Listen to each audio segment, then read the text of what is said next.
आज की कहानी, परमात्मा से संबंध। एक बार एक मास्टर जी ने एक दुकानदार के पास 500 रुपये रख दिए।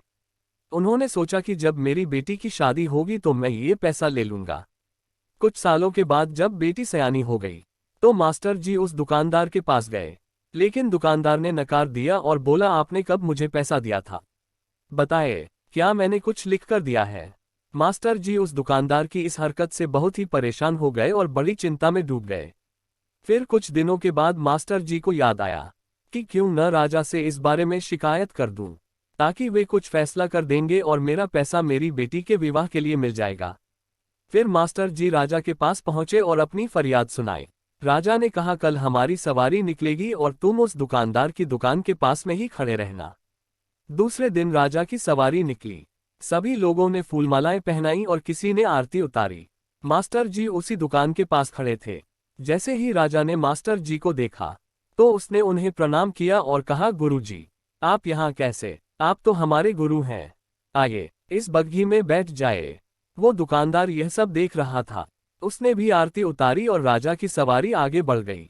थोड़ी दूर चलने के बाद राजा ने मास्टर जी को बग्घी से नीचे उतार दिया और कहा, मास्टर जी, हमने आपका काम कर दिया है, अब आगे आपका भाग्य। उधर वो दुकानदार यह सब देखकर हैरान था कि मास्टर जी की तो राजा से बहुत ही अच्छी सांठगांठ है, कहीं वे मेरा कबाड़ा ही न करा दें।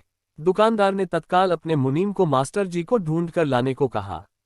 मास्टर जी एक पेड़ के नीचे बैठकर कुछ विचार विमर्श कर रहे थे। मुनीम जी बड़े ही आदर के साथ उन्हें अपने साथ ले आए। दुकानदार ने आते ही मास्टर जी को प्रणाम किया और बोला, मास्टर जी, मैंने काफी मेहनत की और पुराने खातों को देखा तो पाया कि खाते में आपका 500 रुपया जमा है और पिछले 10 सालों में ब्याज के 12,000 रुपये भी हो गए हैं। नवनीत मास्टर जी, आपकी बेटी भी तो मेरी बेटी जैसी ही है, अतः 1,000 रुपया आप मेरी तरफ से ले जाइए और उसे बेटी की शादी में लगा दीजिए। इस प्रकार उस दुकानदार ने मास्टर जी को 13,500 रुपये देकर बड़े ही प्रेम के साथ विदा किया और अपनी लड़की की शादी धूमधाम से कर दी गई।